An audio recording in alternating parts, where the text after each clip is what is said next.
She thought she was just helping a stranger with a broken-down bike.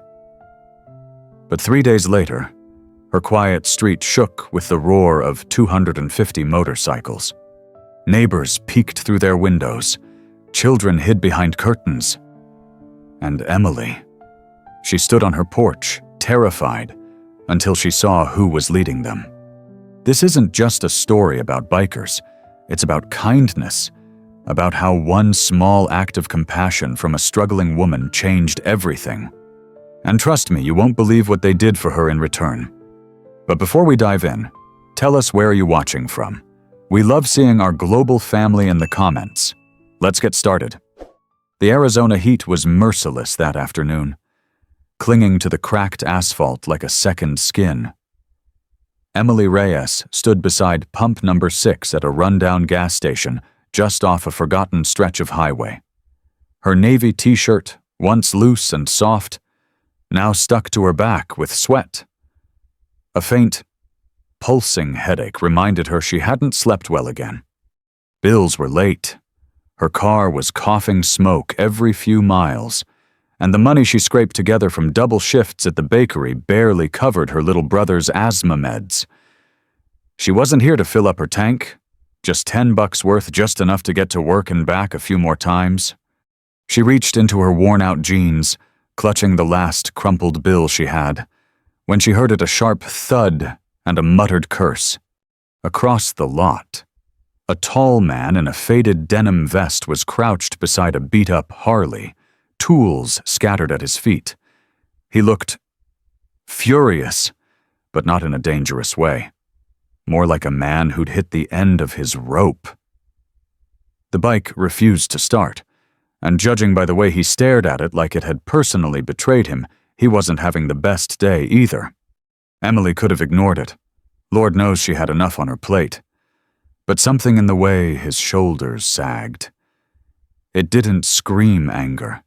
It whispered defeat. Her daddy had always told her, when someone looks like they've got nothing left, that's when a little kindness matters most. So she took a deep breath, walked over, and said, "Need a hand." The man looked up, startled like no one had spoken to him kindly in a long time. His eyes were a piercing gray, tired but alert, shadowed by sun and something deeper. He rubbed a grease-stained hand across his forehead. Sighing. "Yeah," he muttered. "Bike just quit on me. No cell signal out here either. Can't even call my guys." Emily knelt beside the bike, even though she knew next to nothing about motorcycles. "I'm not a mechanic," she said with a soft chuckle. "But maybe I can offer a ride somewhere." He shook his head. "Nah, I don't leave her behind." He tapped the gas tank affectionately.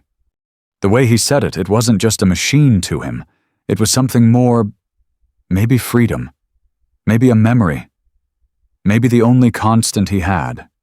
"I'm Emily," she offered, wiping sweat from her brow. He hesitated, then said, "Caleb." They sat there for a minute in the heat, neither saying much. The world buzzed around them, locusts in the bushes, a truck roaring past, wind scraping dust along the ground. Finally, Caleb broke the silence. "I don't suppose you've got a gallon of gas to spare. I think I can limp her to the next town." Emily hesitated. Her fingers brushed the bill in her pocket, $10. Her last. That gas was her lifeline. Without it, she wouldn't make it to her night shift. And without that shift, well, she'd been skipping meals already to keep the lights on. But she looked at Caleb again. He wasn't threatening. He looked defeated. Not by life, exactly, but by the little things that pile up until they feel too heavy to carry. She stood up and walked back to the pump. The clerk inside, a teen with earbuds in, didn't even glance up when she handed him the money. "10 regular?" she said. Then paused. "Actually, can you put it in for the guy with the bike out there?" He blinked, pulled out one earbud. "What?" She repeated herself. The kid looked out the window, eyebrows lifting at the sight of Caleb and his dusty Harley. "You sure?" Emily nodded. Yeah, I'm sure. She didn't explain, didn't justify, just paid and walked back. When the gas started flowing into Caleb's tank, he looked stunned. You did that? Emily shrugged, trying to play it cool, though her heart was racing. You looked like you needed it. Caleb stared at her like she was speaking another language. You don't even know me. No, she said softly. But I know what it feels like to be stuck. He opened his mouth to protest, then shut it. There was a pause like he wanted to say more, but didn't know how. You're one of those rare people, he said finally, voice rough. The kind the world don't make much anymore. Emily gave a small smile, brushing her palms against her jeans. It's just gas, she said, though they both knew it wasn't. As his tank clicked full, he swung his leg over the seat, started the engine with a loud, satisfying roar. He didn't leave right away, just sat there, engine idling, staring at her with something unreadable in his eyes. I won't forget this, he said. Then, with a nod, he took off dust spiraling behind him like a ribbon in the wind. That night, Emily's feet ached from standing 10 hours behind the counter. Her tips were light, and she barely made enough to buy instant noodles on the way home. When she got in, her brother was coughing again, his inhaler nearly empty. The medicine refill was another bill she couldn't pay this week. She sat on the couch, staring at nothing for a long time, wondering if she'd made the right choice, wondering if she'd helped a good man or just thrown away her last chance at stability for someone who'd forget her name before the day was over. But as she drifted off to sleep, one image stayed with her. Caleb's eyes surprised, softened, and grateful. And somehow, that felt enough. 3 days passed. Emily barely remembered the moment with Caleb between all the usual chaos morning shifts at the bakery, late nights helping her little brother with homework, calculating which bill she could delay without getting a shut-off notice. Life moved forward, heavy and unforgiving. Then, on a gray Thursday afternoon, it happened. She was rinsing rice at the kitchen sink when the window rattled. At first, she thought it was thunder, but the sky was clear. The rumble grew louder, low and deep, like a storm rolling in from underground. Her heart skipped. She wiped her hands and stepped towards the front door, tension crawling up her spine. Another rumble, then another, and then headlights. Dozens of them. She pulled back the curtain and froze. Motorcycles. Dozens of them, stretching down the street like a chrome river. Gleaming tanks, leather jackets, patches, boots. The sound like thunder and war drums swallowed the neighborhood whole. And they were stopping in front of her house. Emily's blood turned cold. She stumbled back a step. Mind racing. Had something gone wrong? Was Caleb in trouble? Was she? Behind her, her little brother called out, Em, what's that noise? Stay inside, she said quickly. Don't open the door. Not for anyone. The knock came a moment later. Not angry. Not rushed. But solid. Heavy. Like it belonged to someone who wasn't used to being ignored. Emily stared at the door, heart pounding. Every instinct screamed, don't open it. But curiosity, something stronger than fear, pushed her forward. She opened the door, and there he was. Caleb! He looked different in the daylight. Taller, broader, but also calmer, in control. His vest still dusty, his boots worn. But his eyes held something warm now. Something steady. Hey, he said. Emily blinked. Caleb. What's going on? He smiled, small and honest. Told you I wouldn't forget. She stepped onto the porch slowly, eyes scanning the scene in disbelief. The other bikers, men and women, old and young, all in matching leather, were now climbing off their bikes. but they weren't here to cause trouble. They were unloading things: toolboxes, paint cans, grocery bags, boxes. So many boxes. Emily turned back to Caleb, baffled. "What is this?" He gestured to the peeling siding on her house, the broken porch step, the rusted gutter hanging loose. "You helped me when no one else would," he said. "You didn't know who I was. You didn't care. You saw a guy in need, and you showed up." He looked over his shoulder. "Well, now it's our turn." Emily's mouth opened, but no words came out. It was too much, too strange, too surreal. She felt like she was dreaming, watching someone else's life unfold.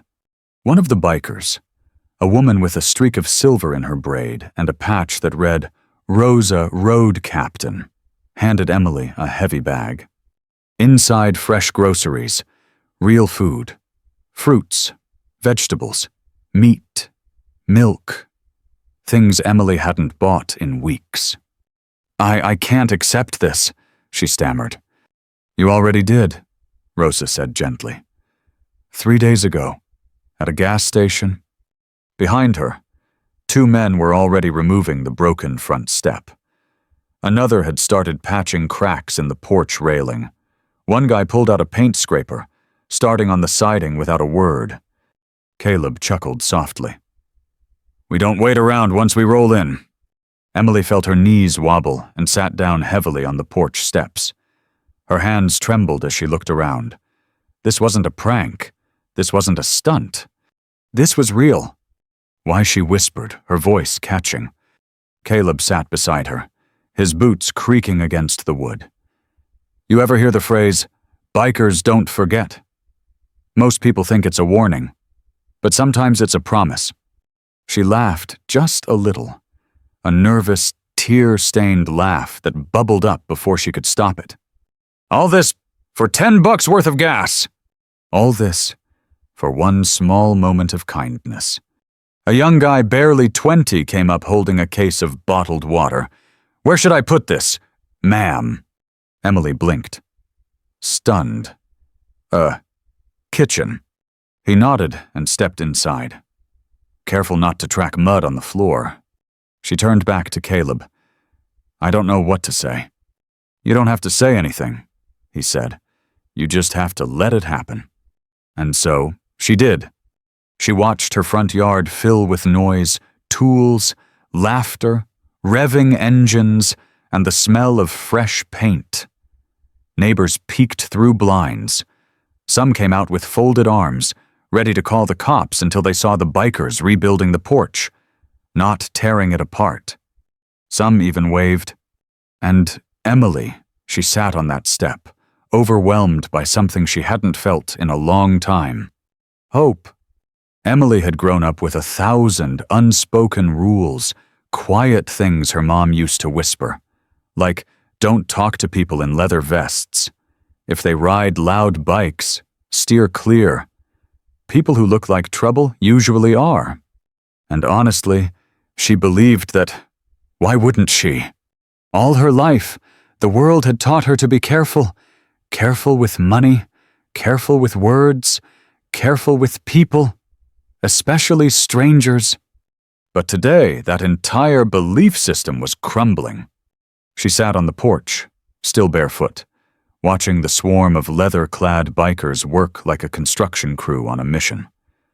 Caleb stood near the porch swing, talking to 2 men about replacing the gutter. Rosa was planting flowers in the dirt patch that used to be a front garden. The smell of barbecue wafted in from somewhere down the street. Someone had brought a portable grill and decided, well, while we're at it wasn't chaos, it was community. But that wasn't what struck her the hardest. What hit Emily like a slow, steady wave was how normal they were. A big guy named Jack, who looked like he could break bricks with his fists, had just spent 15 minutes carefully repotting one of her mother's favorite succulents. A tattooed woman named Aria had braided her little brother's hair while he giggled on the porch. One of the older bikers' white beard, sunglasses, hands like sandpaper fixed to the broken screen door, and whistled while he worked. They weren't scary. They weren't dangerous. They were kind. She had misjudged them, and that realization made her stomach twist with guilt. Her little brother peeked outside again. "Emily, are these people really bikers?" She nodded slowly. "Yeah, they are. Like the TV kind." She smiled gently. Not exactly. He thought for a second. Then asked, "Why are they helping us?" She paused, unsure how to put it into words. "Because I helped one of them," she said quietly. "And they don't forget kindness." Her brother frowned. "But you didn't even know him." Emily looked out at Caleb, who was now holding a hammer and laughing with two others as they measured the porch frame. "No," she said softly. "But maybe that's the best time to help someone." Around dusk, when the sun dipped below the rooftops and the sky turned soft with gold, the work slowed. People started gathering around her small front yard, sitting on overturned paint buckets, porch steps, and the grass. Someone passed around lemonade. Someone else turned on an old portable speaker, playing classic rock just low enough to feel like background music to something sacred. Caleb sat next to her again, this time without a word. They watched the street in comfortable silence. For a moment, Emily let herself breathe. Really breathe, like the weight she carried had been lifted, even just for a few hours. "I misjudged you," she said quietly, not looking at him. Caleb tilted his head. "Most people do. I'm sorry." "You don't have to be." I looked at the leather, the tattoos, the noise, and I assumed you were something to be afraid of. He shrugged, his tone neutral. That's what most folks see. But I was wrong. He turned to her, meeting her eyes now. His voice gentler than she expected.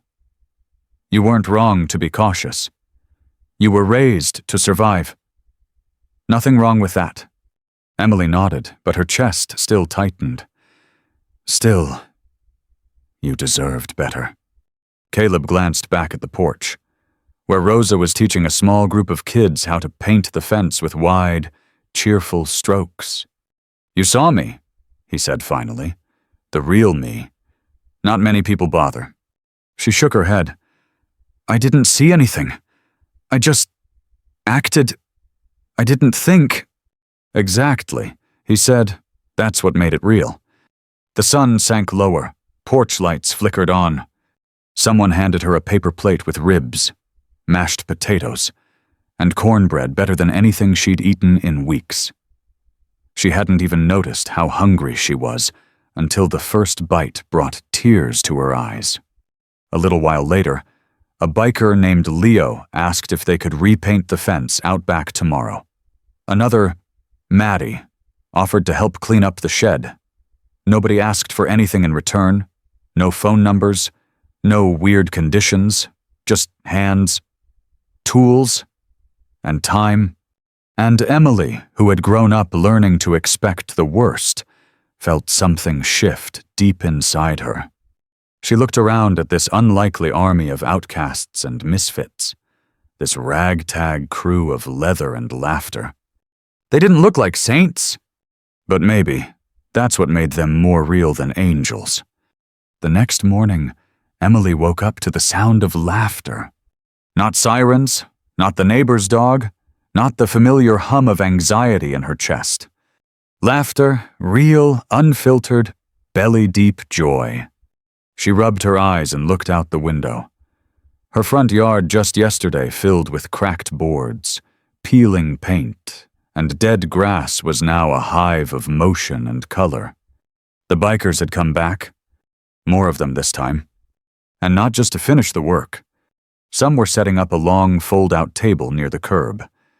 Others carried folding chairs, coolers of drinks, and boxes labeled school supplies. Someone had even brought a face painting kit. A woman with a nose ring and rainbow hair waved at a group of kids already lining up. Emily blinked, confused. She stepped onto the porch in her old t-shirt and pajama pants, not even thinking to brush her hair. What is all this? Caleb looked up from unloading a large cardboard box. He grinned. Community Day? She raised an eyebrow. Community Day. He nodded, wiping sweat from his brow. You helped someone when it wasn't convenient, when it cost you something. That kind of thing, it ripples. He handed her a flyer. Free meals, school gear, lighthouse repairs, and checkups from a local nurse friend of ours. For any family that needs it. Emily stared at the paper. You organized this. Not just me. Word spreads fast when people care. He smiled, a little shyly. We figured your block could use a little light. By noon, the street had transformed. There were kids getting their faces painted like tigers and butterflies, elderly neighbors, some Emily hadn't seen in years, sat laughing under pop-up tents with lemonade in hand.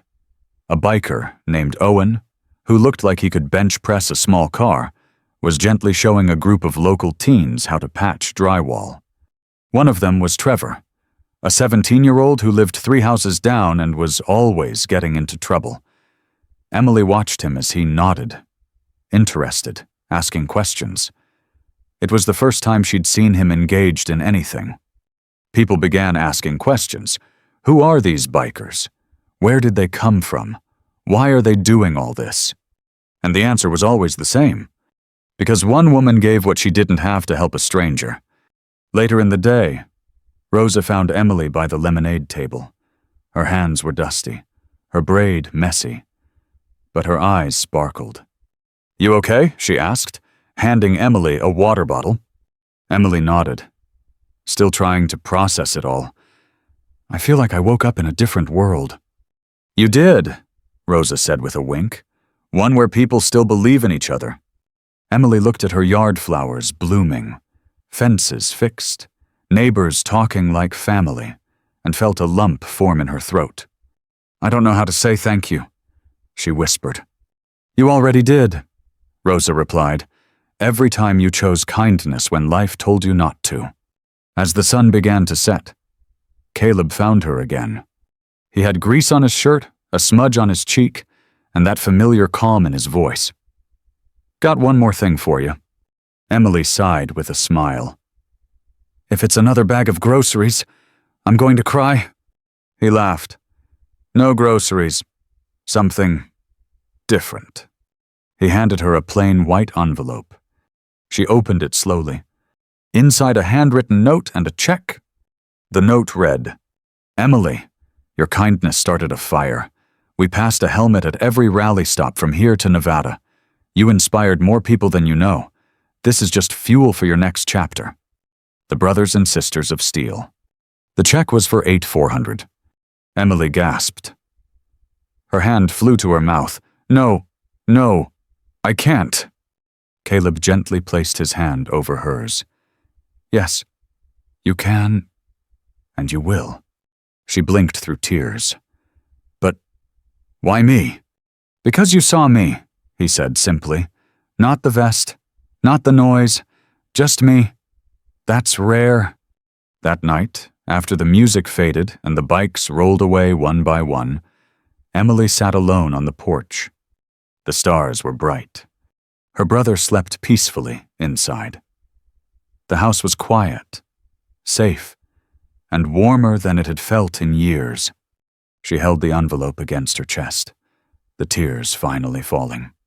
Not because of the money, not because of the repairs, but because for the first time in a long time, she felt seen. She had lived her whole life thinking she had to carry the weight alone. But that day, the world whispered back, "You're not alone anymore." And somehow, everything looked different. 2 weeks passed. The bikers were gone. The street was quiet again, and the paint on Emily's fence had finally dried. Her porch didn't creak anymore. Her brother's asthma meds were refilled. The fridge held more than just eggs and expired milk. From the outside, things looked better. But on the inside, Emily didn't know who she was anymore. Not in a bad way, just different. She wasn't used to being the one who received help. All her life, she'd carried everything her brother's needs, her mother's passing, the debt, the silence, the fear. She knew how to survive. But hope? Hope was foreign and terrifying. One evening, after closing the bakery, Emily walked home under a silver blue sky. Her hands still smelled like cinnamon and yeast. Her apron was dusted in flour. She paused outside the old diner where she used to work night shifts just weeks ago, staring through the window. She used to scrub dishes here until 2 ma'am, then walk home in the dark, too scared to ask for help, too tired to cry. And now, she looked down at the worn envelope still tucked in her purse, the one with the check she hadn't cashed yet. She'd been afraid to touch it, like spending it would somehow erase the miracle that had happened.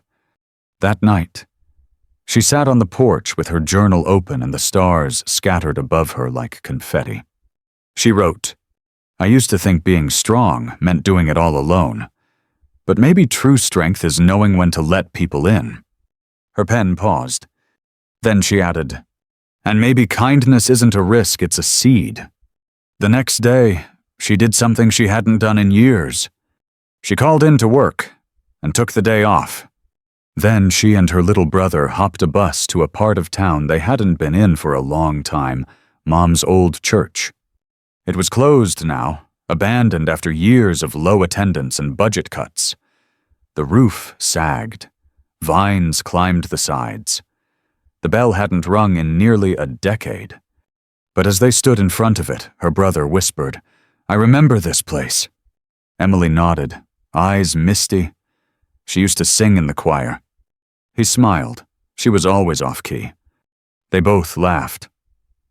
The kind of laugh that hurts a little because it carries too much memory. 3 days later, a crew of bikers rolled back into town, not 250 this time, just a small group. Caleb was among them, of course, and Rosa, and Jack, the quiet one with the gentle hands. Emily met them with coffee and a plan. "I want to fix the church," she said. Caleb raised an eyebrow. "The one on Hollow Creek?" She nodded. "My mom used to say it was a place where anyone could walk in, no matter what they wore, or how they smelled, or how broken they were." She looked at him. "Sound familiar?" Caleb smiled slow and deep. "It does. They started with the roof, then the windows, then the bell tower, and soon, word spread not just to bikers, but to neighbors, teachers, young parents, retired electricians, and even some of the teens Caleb had taught to patch drywall during Community Day. Every weekend, people showed up. Not for Emily, but because of her, because she reminded them what it meant to believe in something better. One Saturday, after a long day of cleaning pews and repainting the doors, Emily sat in the back row and stared up at the empty altar. She was alone, or so she thought until Caleb sat beside her. "You all right?" he asked. She nodded, but her eyes filled with tears. "I keep thinking she should be here," she said. "My mom." Caleb looked ahead. "She is. You brought her back, and every nail, every brush stroke, every kid that gets a warm meal in this place, she's here." Emily's shoulders shook. "I just wanted to help someone. I didn't mean for any of this." He put a hand on her back. And that's exactly why it worked. When the church finally reopened just 3 months later, it wasn't a grand ceremony. No big press, no stage lights. Just people, dozens of them. Families, neighbors, strangers, bikers, kids with painted faces, elders with canes, a choir made of whoever showed up that morning. And Emily, standing near the doorway, holding her brother's hand as the old bell rang out across the sky. Her tears fell freely, because the church wasn't just rebuilt. She was... The sound of the old church bell echoed down Hollow Creek Street, as if calling every lost soul home. It was rusty, off-pitch, and cracked near the base, but it rang loud and true, a sound that hadn't been heard in over 10 years, a sound that didn't just signal the reopening of a building, but the reawakening of a community. Emily stood near the entrance, her hand gently resting on the newly varnished doorframe, watching people stream in some curious, some nostalgic, all drawn by something real. The wooden pews, once covered in dust and spider webs, now gleamed under soft beams of morning sun. Wildflowers lined the aisles. The air smelled of fresh pine, sawdust, and warm bread, a strange but perfect blend of hard work and welcome. Her brother tugged at her sleeve, eyes wide. "Do you think Mom would like it?" Emily didn't answer right away. She was too choked up. "But finally," she whispered. She'd love it, especially the flowers. As people found seats, she noticed familiar faces. Jack, the quiet biker with the soft eyes, was sitting next to Mrs. Alden, her elderly neighbor who used to glare at anyone under 40. Rosa had a little girl in her lap, braiding her hair while humming softly. Owen, the former Marine turned biker, had set up a makeshift ramp at the back so a man in a wheelchair could enter. And there, in the last pew by the window, Caleb. He didn't try to stand out, didn't need recognition. But when he caught Emily's eyes, he gave her a small nod. She smiled. They both knew what this was. Not charity, not reputation, not even redemption. This was love. Quiet.